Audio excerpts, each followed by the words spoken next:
are working. Top. H0 moins 1 minute. We are 1 minute to launch. We're orbiting the 9th and 10th satellites in Galileo, Europe's global satellite navigation system for the European Union and the European Space Agency. Our very best wishes to all the teams for the launch and also to the industrial consortium led by OHB and to everyone in the ground stations. Good luck. Largage du Macazedem.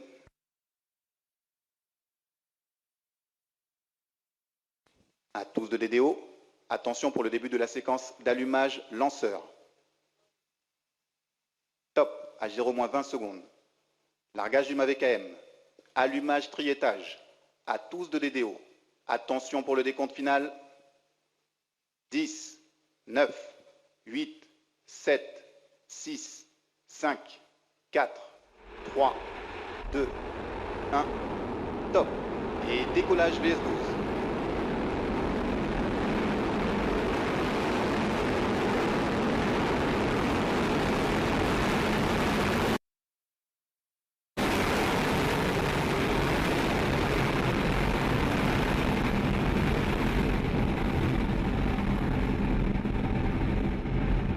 Les paramètres du système de commande du lanceur sont nominaux.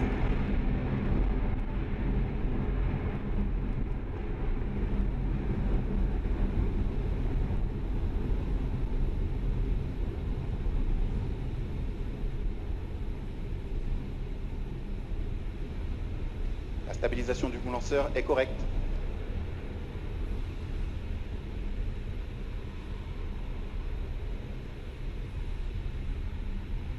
And there she goes, the 12th Soyuz to lift off from this pad here. The Guyana Space Center lighting up the night sky.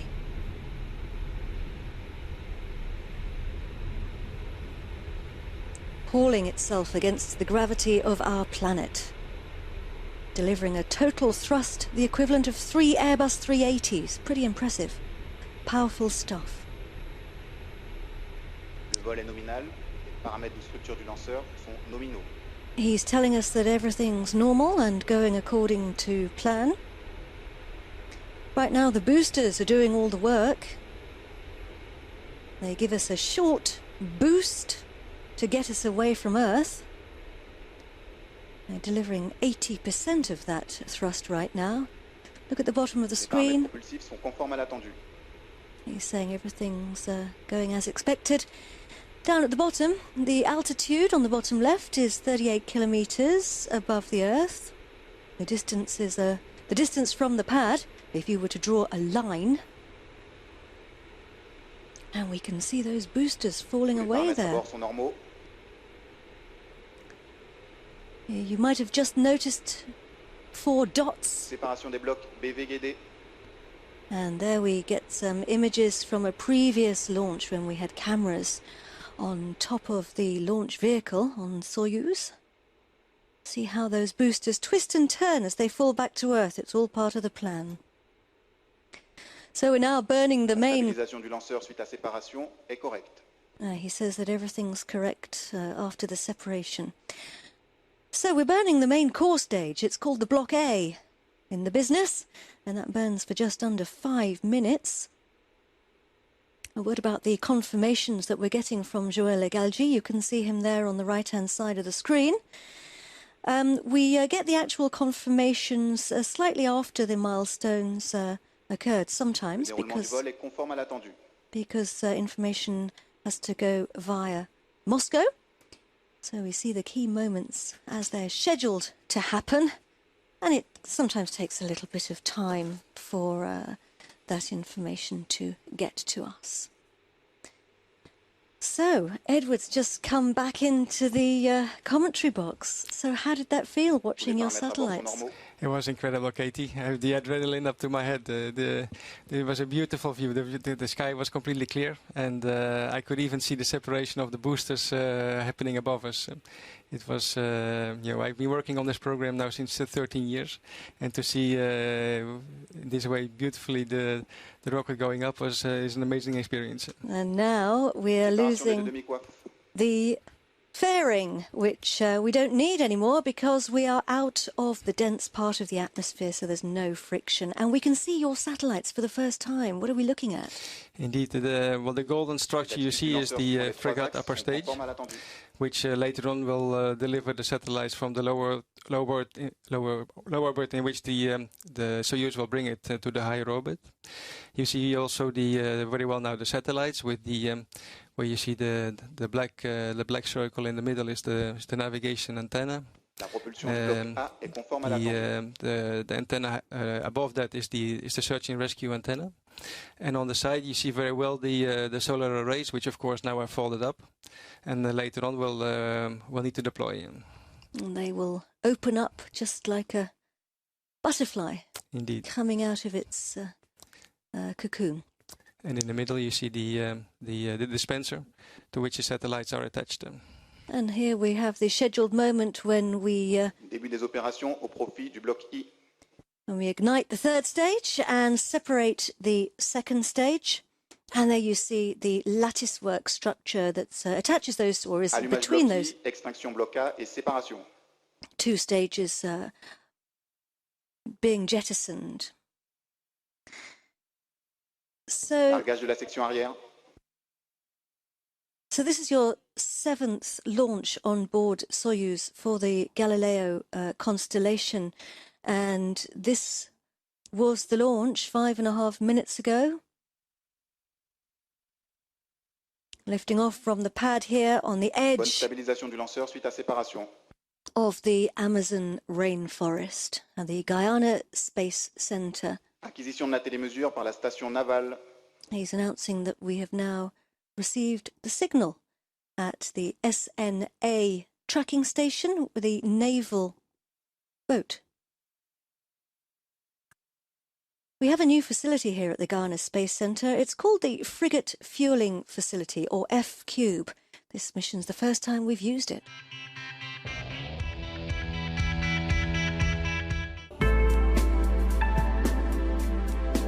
We launched from French Guiana the first Soyuz in 2011 and the first Vega in 2012.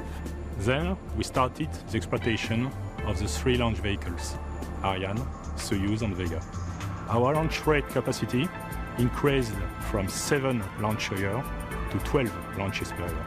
We had the last point to solve, which was the capacity of filling operation, as Soyuz upper stage, frigate, was filled with propellant in S3B, a facility nominally dedicated to the spacecraft. Situated on Soyuz launch pad, this facility is dedicated to frigate, increasing disponibility of the filling facilities for spacecraft. VS12 aura été marqué par la première Flight VS12 will be highlighted. This is the first time we are using the FQ building here behind me. It is dedicated exclusively to fill the frigate upper stage tanks. Frigate is sectioned at the top of the launcher where we put the payload and which delivers them. This building represents a major advance both for the Soyuz launcher and for the campaigns at the Guyana Space Center. Before, we had to assemble the frigate filling installations for each campaign, then dismantle them afterwards. Now the facilities are permanently assembled inside the F-Cube. This saves time as we no longer have assemble and dismantle operations. It's also more reliable. The other step forward is in better organized campaign at the base. Frigate is no longer fueled in the S3B building, so EPCU is now available for longer for filling the satellites. We have obtained more flexibility for payload preparation, and we have more productivity, giving place for the requirements of this year's order book. This facility was built in only 17 months and was qualified in 1 month. Planning and budget were strictly respected, showing the professionalism of all companies involved, mostly from French Guiana. Well, now, our flight path took us out from Kourou across the Atlantic. We are heading out now across the Atlantic towards France. We travel across Europe, Russia, down over Southeast Asia towards Australia, which is where we will start the process of separating our satellites. Now, we're tracking the launcher using ground stations as she flies over. It's called telemetry, and Soyuz sends signals which tell us how the flight is progressing. We have a number of different stations, tracking stations tonight, don't we? Indeed, the first one is actually here in Kourou. Then the next one is a boat in the Atlantic Ocean, so a boat. We had the signal earlier. And now the next one is the tracking station on the Santa Maria on the Azores Island, which is also in the middle of the Atlantic Ocean. Then the next one is in Aussaguel near Toulouse in France. When the launcher is then out of view of Aussaguel, we lose visibility for a while until we reach Australia, and then Perth in Australia will pick up the launcher for the last time. And here we can see some super images. We've separating the third stage here, and really entering. And we have the confirmation there that we have switched off the engine and separated the third stage. And we're really entering the next phase of the journey now, because this is where Frigate, our upper stage, takes the wheel. It's that gold structure which you could see back there. We'll see it again in a second. Right now it's getting ready to switch its engine on. It's called the pre-burn phase. It's going to push the fluids back into the tanks, giving a burst of acceleration to make sure there's enough propellant. Right now, we're looking on the right-hand side of the screen. You can see them there, are computer-generated images, CGI. Edward, they're showing us what the experts have calculated is actually happening to the launcher and the satellites, isn't it? Yes, the images are based on the planned schedule of events. Now, the actual events are being measured by the ground stations, but they are first sent to Moscow, and then they come back here in Kourou, where they can be confirmed. So there is some delay. And we've switched on the engine now. Frigate is burning its engine for the first of two burns. Its job's to deliver our satellites to their drop-off point in space. And we have 3 bodies involved in the ESA program, Edward. Yes, the European Commission is managing the overall program. ESA is the system architect, and then there's the body called the GSA. It's an agency that will deliver the services. And the European Commission.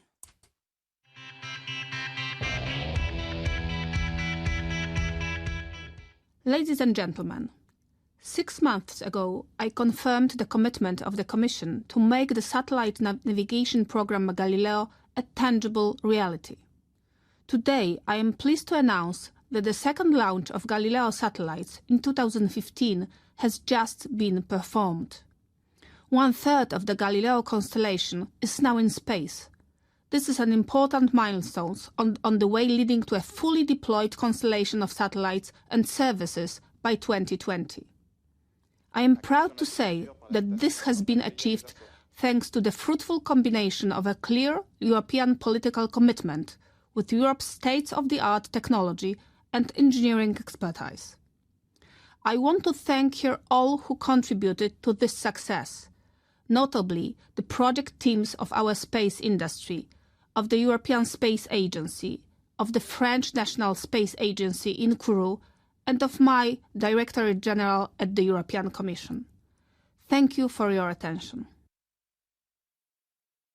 Now we can see that we're picking up the signal at the next tracking station that Edward told us about, the Santa Maria tracking station in the Azores in the middle of the Atlantic. It's also known as Montes das Flores, which is Hill of Flowers in Portuguese.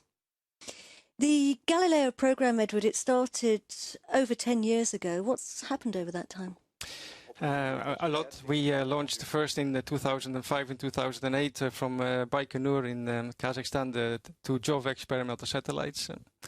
Then we had in 2011 and 2012 we had the launches of the IOV satellites, the in-orbit validation satellites, and these satellites were used to demonstrate that the system works. And now we're in the FOC, the final full operational capability satellites.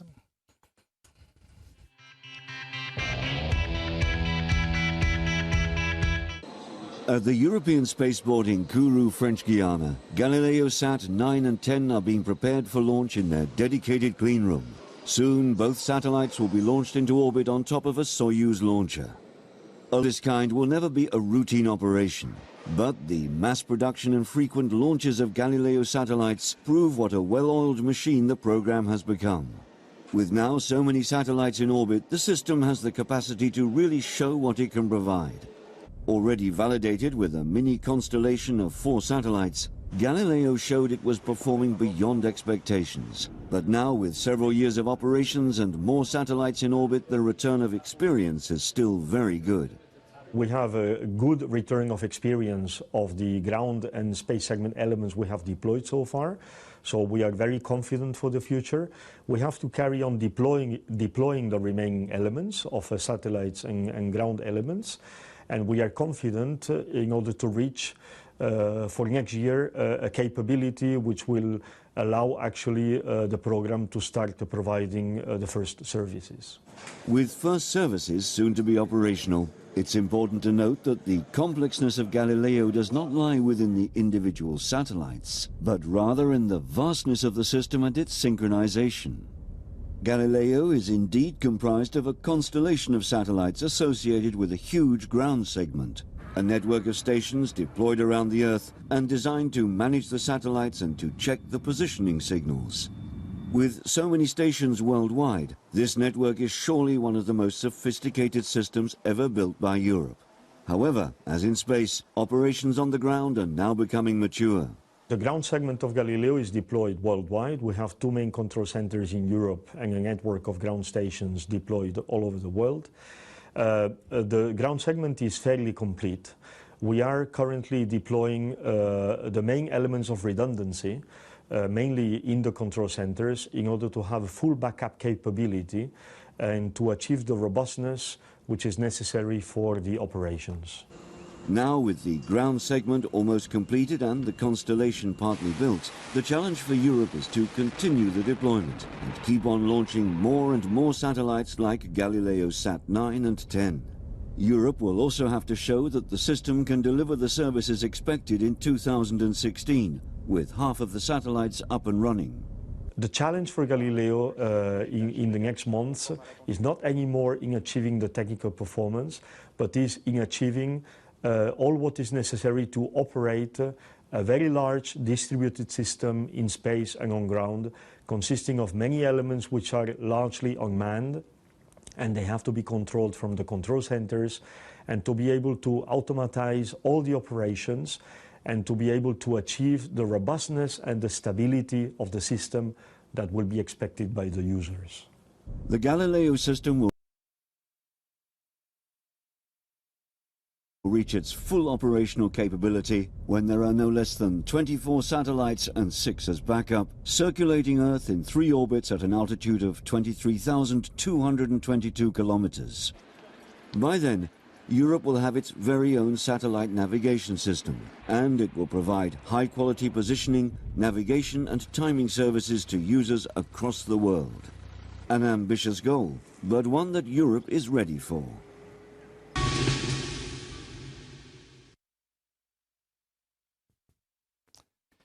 So Katie, as Javier Benedicto, our project manager, has explained, in 2013 in the in-orbit validation phase, we showed that the system worked. And now the emphasis is really on making sure that the system is stable and is able to maintain operations stable in order for it to allow to enter servers and to be used by the user community, because of course we all would like in the end to be able to use Galileo on our mobile phones and navigation devices.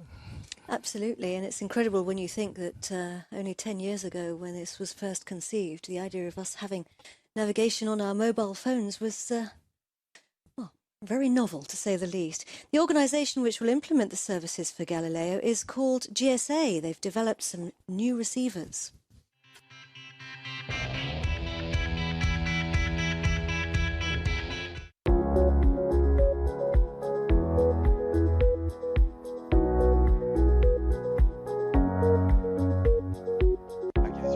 Safer transport, efficient agriculture, cleaner shipping, more reliable surveying, and new innovative applications that help citizens in their daily lives.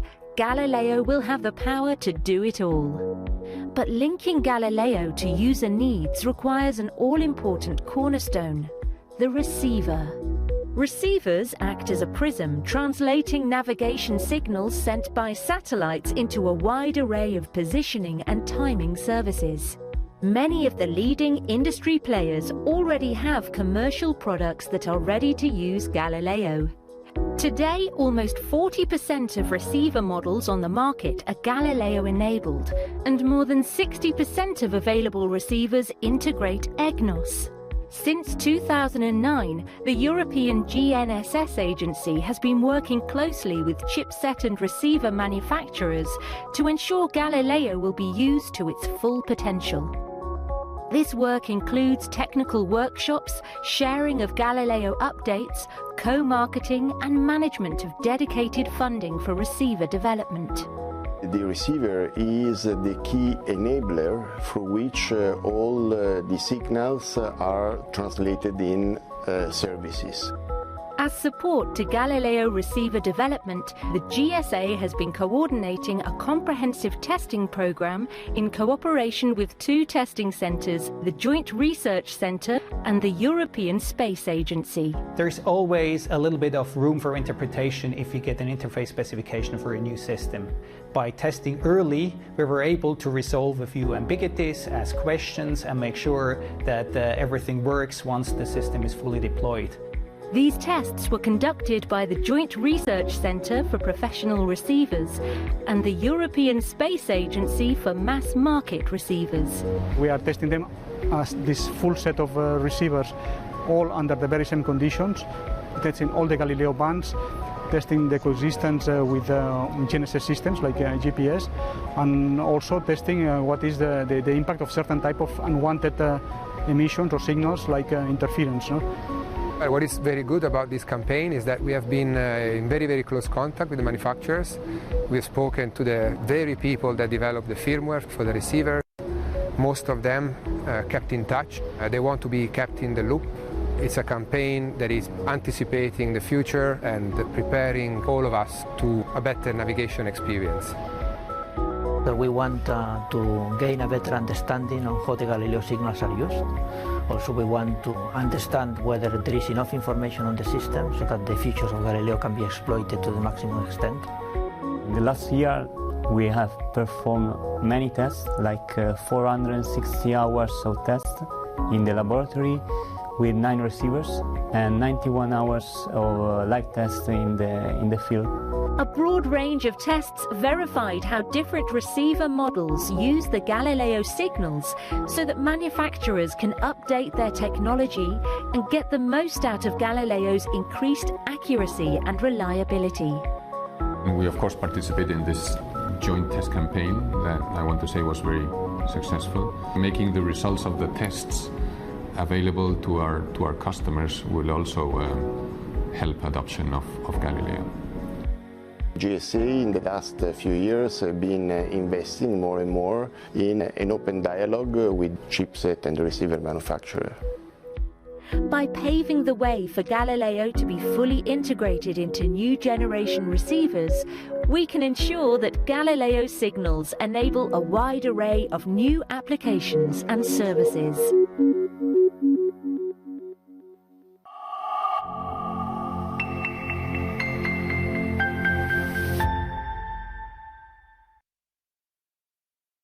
So, Katie, this activity that is currently being conducted at the Joint Research Centre in Italy and at ESTEC in the Netherlands to demonstrate that Galileo can work well with the main chipsets that are in the mobile phones today is a fundamental for the rapid introduction of Galileo to use. So it's a very important activity. Yeah.